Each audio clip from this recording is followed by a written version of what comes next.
Ladies and gentlemen, please welcome to the stage Benjamin Backer, President and founder at the American Conservative Coalition. Well, thank you.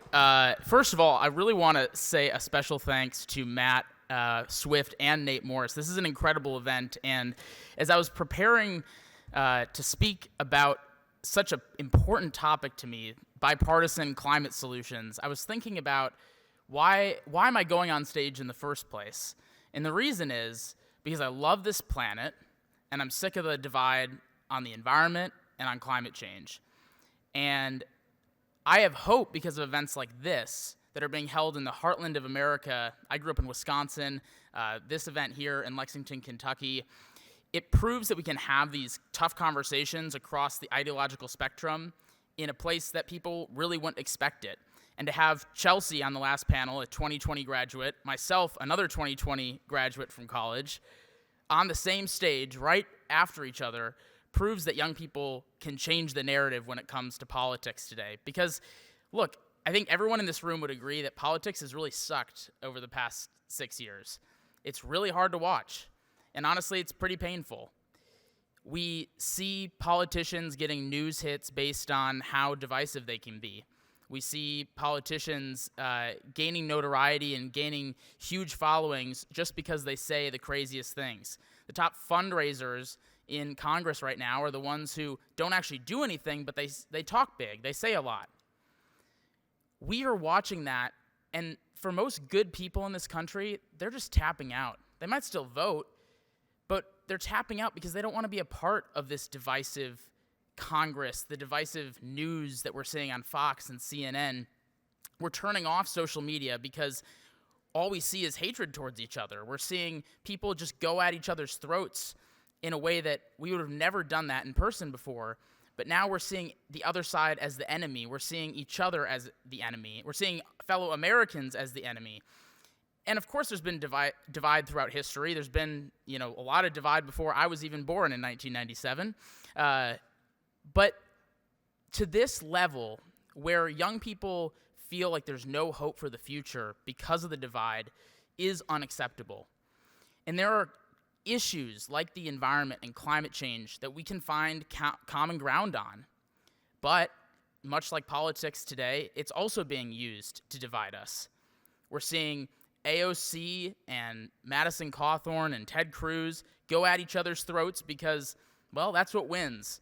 And the environment loses. We lose.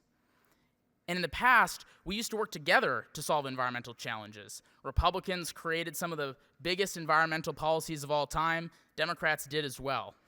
But now, just like any other political issue, it's just being used as a talking point to fuel hatred and spread more divide. And to me, as a young person, that's unacceptable. Because the only place that I'd rather be than in this room right now is out in the mountains, looking at nature and thinking about how lucky we are to live on this planet. And to think that when you go out into the forest or out on a farm or out on the coasts of the beautiful United States that we live in, that beautiful, peaceful place that we all enjoy and we all have enjoyed throughout our lives, no matter where we're from, is being used to divide us, to me, is sickening. And now, what's really sad is I can't even go on hikes without thinking about how people are using my ability to go on hikes to divide us.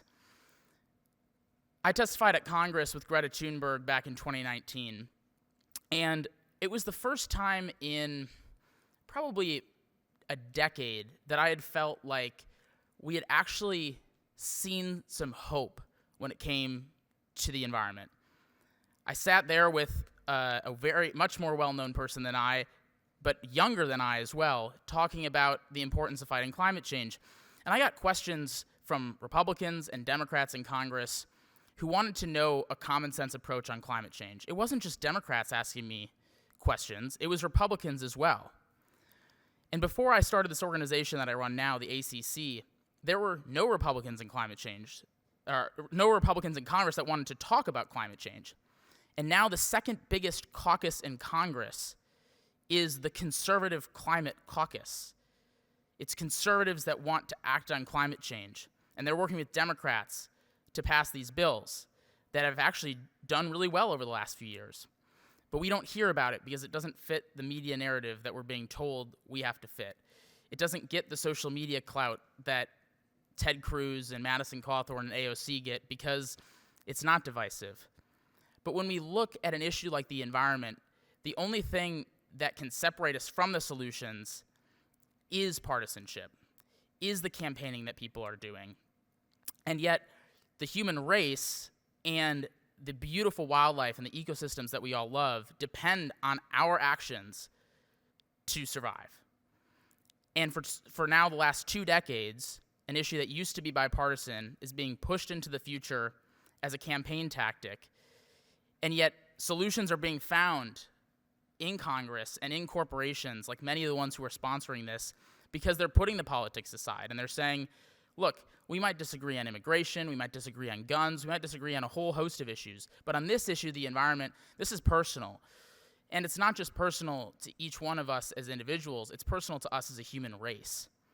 And instead of talking about it from the coasts and New York City versus Seattle and San Francisco, we should be talking about it as Wisconsin and Louisiana and Kentucky and New York and San Francisco and every other state and city in between. Because we need solutions that unite us but also work for our own backyards. Because at the end of the day, we all have different environments that we love. We have different environments that we have experienced. We all have different geographies that we have to rely on.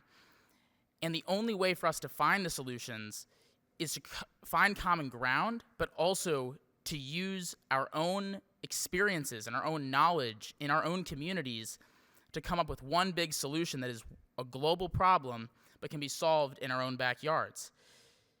But there's a few things that young people need for that to happen. One of those things is leadership, which is kind of a laughable word these days. There's not a lot of it at the national level or the international level. But we need leadership from CEOs, from politicians, from local individuals who can take action in their own lives. We need entrepreneurs. We need more people to come up with the technology gap that exists when it comes to fighting climate change. With that, we need balance. We need to put the politics aside and the radicalism aside, the Green New Deal versus denial mindset. We need to put that aside. We need to find some balance in the solutions that we find. And lastly, we need to put the environment back into environmentalism. What I mean by that is the word environmentalism doesn't mean the same thing that it meant decades ago. I actually am a conservative and a young conservative, and I speak to conservative groups all the time, and I ask them, raise your hand if you believe that the environment should be protected. Every single one raises their hands, to some people's surprise. Then I ask, who here considers themselves an environmentalist? And not a single person raises their hands. But back in the 1990s, over 90% of Americans identified as environmentalists. So how did we get from a point when over 90% of Americans identified as environmentalists to when I go to crowds of conservatives, not a single one will raise their hands? It's because the environment has become political, and we need to make the environment about the environment again, about the air that we breathe, about the water that we love, about the wildlife that we all enjoy to watch, the planet Earth, or maybe even get to see in real life, the planet Earth specials or get to see in real life. But we can't do that without good leadership, and that's what it really comes down to. We're living in a time when divisiveness wins over hope, when alarm wins over reality. And the only way for us to solve climate change, and the only way for our generation to feel bought in and to actually step into the conversation, is to have more conversations like the ones that we're having here. We're having really tough cross-ideological debates about how we can move forward. Not a debate on whether climate change is real and if we should do something about it, but agreeing that climate change is real and figuring out what we should do about it. And with those conversations will come solutions at the state, local, and national level. I've traveled around the country for the last couple of years seeing local environmental problems firsthand. I've seen grassland restoration efforts in the southeast, farms in the Midwest. I saw a nuclear plant in Georgia on Wednesday of this week. And there's one common theme when traveling and seeing these things, and that is people just want solutions. They just want to protect the environment that they know and love. They don't want to know about polar bears or things that are far away. They want to know how they can survive in their own communities and in their own backyards. But with conversations like these and Concordia's work and the politicians who have agreed to be here and cross that ideological divide, we are showing that progress can happen. We've passed some of the biggest climate change policies, pro-climate change policies, bipartisan, over the past couple of years. Republicans are engaged on the climate dialogue for the first time ever because of the work of our organizations and others. But we must unite to continue that progress. And we must use our own voices to demand better and fight that our politicians put the environment above politics, and that Republican, Democrats, Americans can come together and say the environment is worth it. And not just as Americans, Republicans, and Democrats, but as humans. We all have a stake in this fight, and we must stand together to protect the environment, protect our local communities, and realize that maybe we don't have that much different than one another after all. Thank you so much.